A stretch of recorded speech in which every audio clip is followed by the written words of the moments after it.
24 heures après son ouverture, l'Iran referme de nouveau le détroit d'Ormuz. De nombreux vaisseaux rapides iraniens ont été déployés dans cet axe stratégique alors qu'au moins 3 navires marchands ont été ciblés par Téhéran pour ne pas avoir respecté les ordres.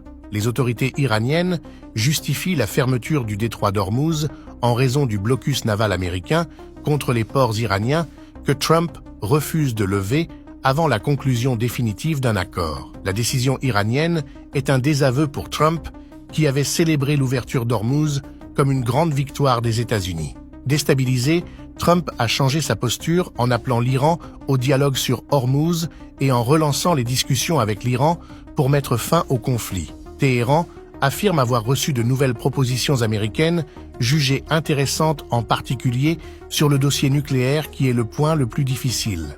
Des négociations sont attendues ce lundi au Pakistan entre les États-Unis et l'Iran, alors que la conclusion d'un accord pourrait être possible avant mercredi, date limite du cessez-le-feu. À la télé, on vous montre des images, on vous impose une réalité, on vous répète toujours les mêmes choses sur l'Iran. Mais je vous montre ici la réalité. On vous fait croire qu'en Iran, les femmes seraient forcément soumises, forcément voilées. Mais le réel, lui, ne dit pas la même chose. Regardez. Regardez Téhéran. Pas un reportage, pas un montage, la rue, la vie. Vous voyez des femmes qui sont voilées et vous voyez aussi des femmes qui ne le sont pas. Maintenant, soyons clairs, il existe des règles, mais dans les faits, les gens vivent bien plus librement qu'on ne le pense. Entre ce qu'on vous dit et ce que vous voyez sur cette vidéo, il y a tout un monde. Et on le passe sous silence. L'Iran est le seul pays à s'être levé contre l'hégémonie américaine. Ils vous mentent sur ce qu'est l'Iran. La réalité est tout autre.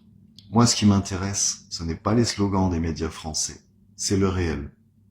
Et le réel, il est sous vos yeux. J'ai posé cette question dans mon entourage toute la journée, je n'ai pas eu la réponse. Est-ce possible que quelqu'un qui a été déchu de sa nationalité, arrêté sur un autre territoire, sans présenter les papiers de son pays d'origine, puisqu'il a été déchu de la nationalité, techniquement, il n'est même pas béninois actuellement. Il a été déchu de sa nationalité, il n'est plus citoyen béninois. Vous voyez que les décisions que vous prenez vous rattrapent parfois. Ça, c'est un. Deuxièmement, on entend dire qu'il voyage clandestinement. Personne n'a un passeport diplomatique. Comment il peut voyager clandestinement? La clandestinité n'existe plus quand tu présentes déjà ton passeport diplomatique. Je comprends maintenant. C'est justement parce qu'ils savent que techniquement Kémy Séba n'est plus béninois, qu'ils montent toutes ces audios de AES Kémy Séba AES pour essayer de gâter le nom de Kémy Séba pour qu'on ne le reçoive pas. Puis que nous avons commencé cette lutte, nous savons ce qui est désinformation et ce qui est vrai pour nous. Et nous savons exactement en qui nous avons confiance. Et non, Kémy Séba a été arrêté presque dans tous les pays en Afrique. Ça ne vous amène pas à vous poser des questions de savoir qu'est-ce qui se passe en réalité. Est-ce que quelqu'un ne persécute pas Kémy Séba par hasard? Et je vois tout le monde s'acharner contre lui comme si c'est le diable incarné. Quelqu'un qui n'a jamais tué que l'on sache, quelqu'un qui n'a jamais volé que l'on sache. On le persécute comme ça, à chaque fois on le relâche. Le gouvernement français l'a arrêté et l'a relâché. Faut pas vous poser des questions. Et je vois tout le monde passer sa journée sur les lives à raconter n'importe quoi sur cette affaire comme si leur avis compte. Moi je ne dis pas que mon avis compte, mon avis ne compte pas. Justement, ce qui s'est passé au Togo avec Damiba, votre avis ne compte pas. Dès qu'on a appris l'arrestation de Damiba,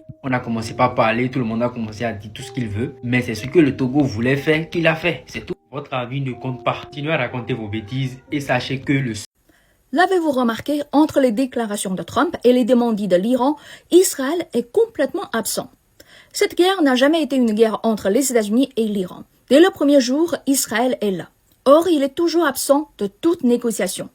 Même dans les déclarations fanfaronnées de Trump, Israël n'a jamais été évoqué. Mais comment imaginer un cessez-le-feu sans Israël? La guerre est tripartite, la paix, elle pourrait être bilatérale? Bien sûr que non. Regardez ce qu'Israël fait en ce moment. Le gouvernement a donné son accord pour la mobilisation de 400 000 réservistes. Qu'est-ce que ça veut dire? Ça veut dire tout simplement qu'Israël ne veut pas arrêter la guerre, qu'il veut continuer avec plus d'hommes. C'est là que se joue peut-être la plus grande fragilité de la sortie de crise. D'ailleurs, les Américains ont beau descendre dans la rue pour manifester leur mécontentement contre cette guerre, contre toutes les absurdités de l'actuelle administration.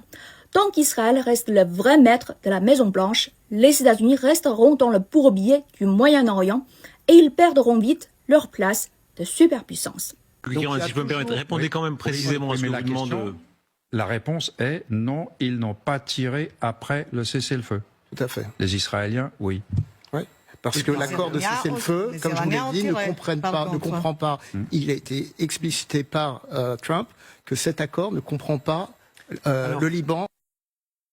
Avec une grande humilité que j'ai le plaisir d'annoncer que la République islamique d'Iran et les États-Unis ainsi que leurs alliés ont donné leur accord pour un cessez-le-feu immédiat partout, incluant le Liban et ailleurs, effectif immédiatement. C'est la première phrase du communiqué du parrain du cessez-le-feu. Ça me paraît assez explicite, aussi explicite que ces violations par Israël au Liban. C'est que Donald Trump a avoué qu'il était choqué de la frappe des Iraniens sur les bases américaines des pays du Golfe. Donc il ne l'avait pas prévu. Alors comment peut-on envisager d'envahir un pays ou de le bombarder en sachant qu'il y a des bases aériennes tout autour de ce pays dans d'autres États qui ont des points de départ d'avions de chasse, des points de départ de bombardiers, des points de départ de tankers, des points de départ d'AWACS, etc., sans les toucher.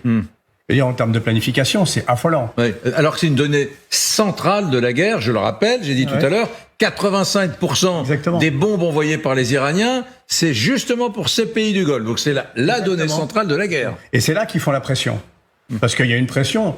J'ai compris que les pays du Golfe haïssent Trump en ce moment. Parce que c'est un secret pour personne, il y avait un parachute américain sur l'Arabie Saoudite. Parachute américain, et il n'est pas très efficace là en ce moment. Parce qu'un corps expéditionnaire devient une force d'occupation. Ça, on l'a connu en France avec le Mali. Et vous avez dit franchement deux choses capitales, Bertrand Villemer.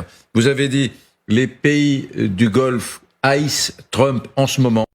Le pays qui dépense le plus d'argent dans son armée dans toute l'histoire de l'humanité ne parvient plus à nourrir ses soldats en opération. Voilà ce que des photos viennent de révéler. À bord de plusieurs porte-avions américains déployés en ce moment au Moyen-Orient face à l'Iran, des militaires témoignent de la même chose. Un des membres à bord a dit « On a constamment faim ».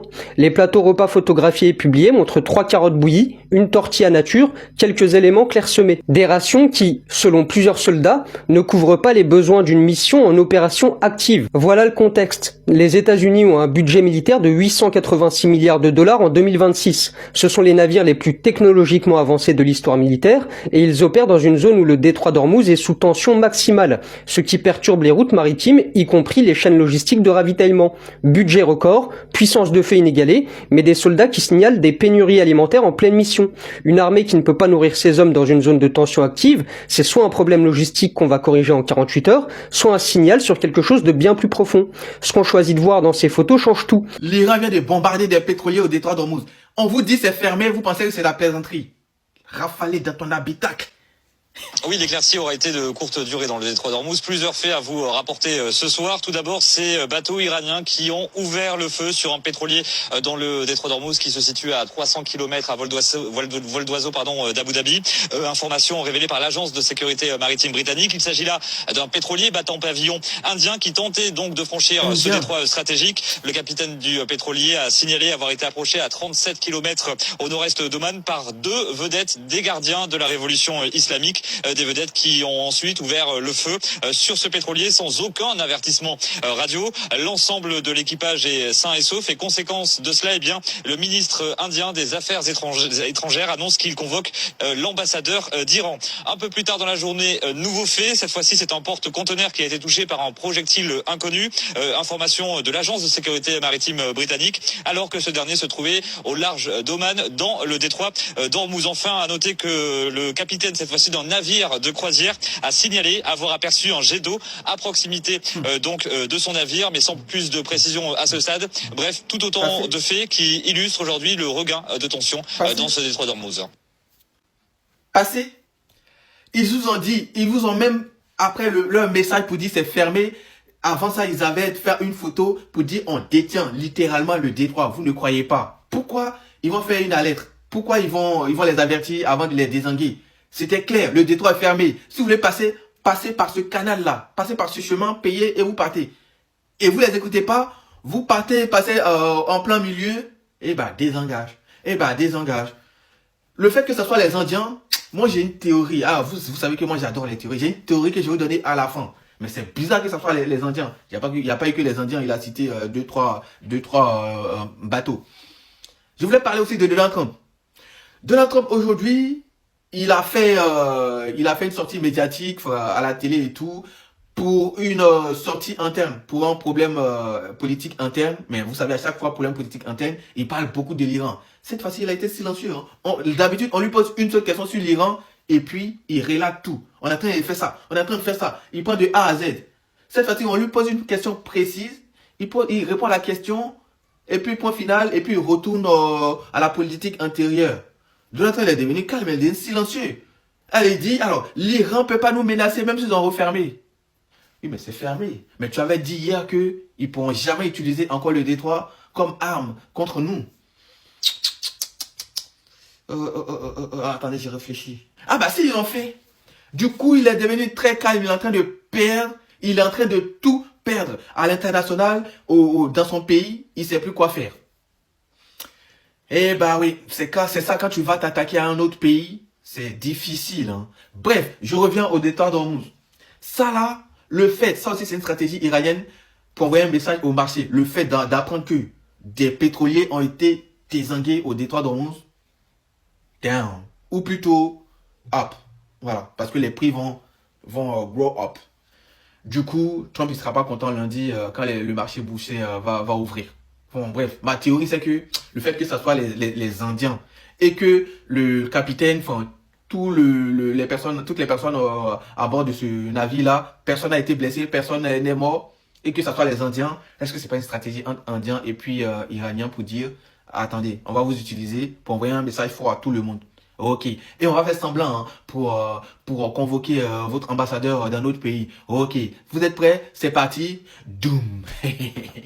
C'est juste une théorie. Si ça se trouve, c'est faux. Si ça se trouve, les Indiens, ils se sont dit, ah bah, ce sont nos amis, on va pas les écouter, on va passer au large. Ah! On reste branché. On va voir si Trump il va se réveiller encore pour commencer à faire des blabla comme les 10 000 tweets d'hier. Les journées passent et ça ne ressemble pas du tout.